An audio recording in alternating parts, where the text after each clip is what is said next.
Ayon po mismo sa Chief Investment Officer or CIO ng Bitwise na si Matt Hughan, may posibilidad daw na umabot si Bitcoin sa presyo na $200,000 bago matapos ang taong 2025.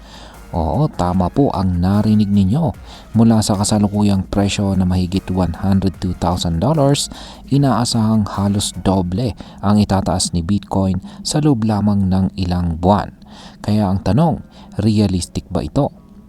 Anong mga dahilan ang nakikita po nila para mangyari ito? At higit po sa lahat ay paano po ito makakaapekto sa atin bilang mga Pinoy crypto traders at investors ni Bitcoin? At ayan, bago po tayo magpatuloy ay pakibasa na lamang po muna ang disclaimer dito sa ibaba ng ating screen. At ayan po siya, ang ating nakikita rito sa larawan na ito ay ang Bitwise CIO na si Ginoong Matt Hughan. Yan, ang source ng ating balita ngayon ay ang The Crypto Basic. Yan. Bakit nga ba sinasabi nitong si Ginoong Matt Hughan na aabot daw si Bitcoin sa presyong $200,000? Ayan, ayon po sa kanya ay ang presyo raw ni Bitcoin ay may malakas na tsansang umakyat bago po matapos ang taong ito. Isa po sa mga pinaka-importanting dahilan ay ang patuloy na pagpasok ng mga institutional investors dito kay Bitcoin. Noong isang taon lang, ayon po kay Ginoong Hughan, mahigit 500,000 na Bitcoin ang nabili ng mga ETF or Exchange Traded Funds.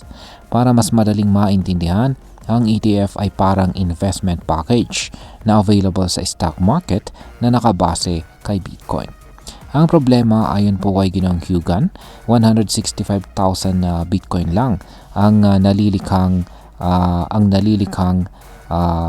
bago bawat taon. Ayan. Ito yung mga nakikreate na mga bagong Bitcoin kada taon.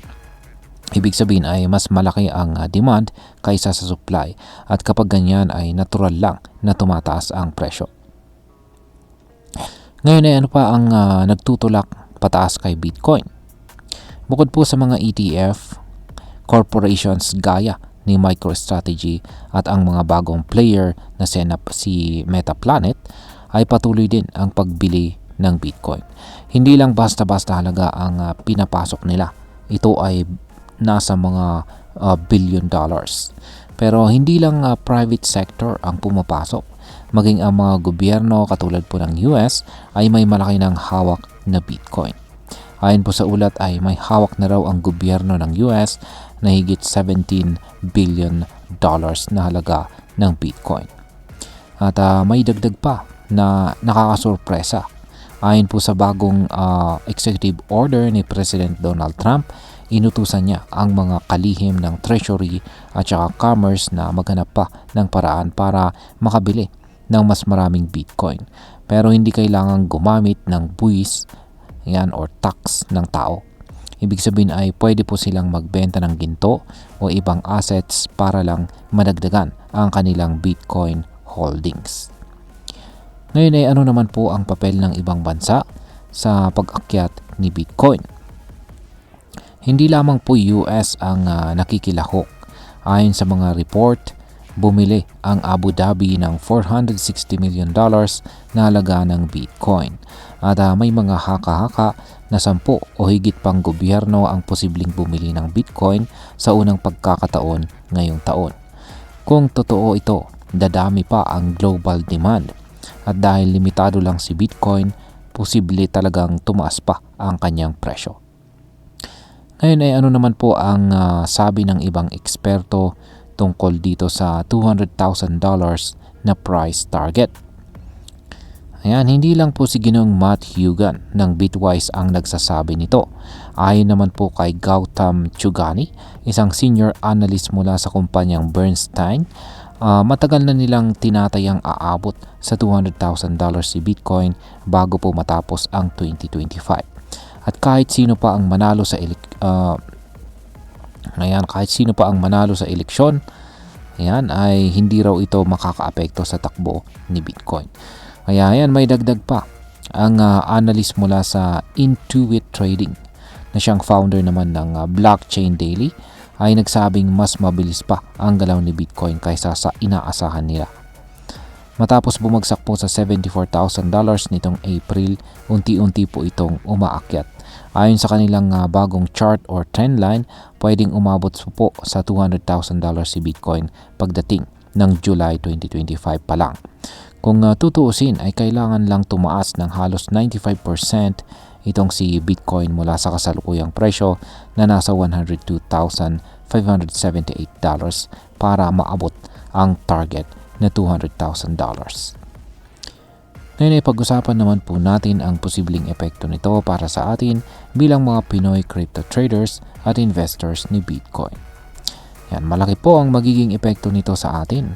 Kung totoong aabot sa $200,000 si Bitcoin, siguradong sasabay ang pagtaas ng mga altcoins, lalo na yung mga may malapit na koneksyon kay Bitcoin tulad po ni Ethereum, Solana, XRP at iba pa.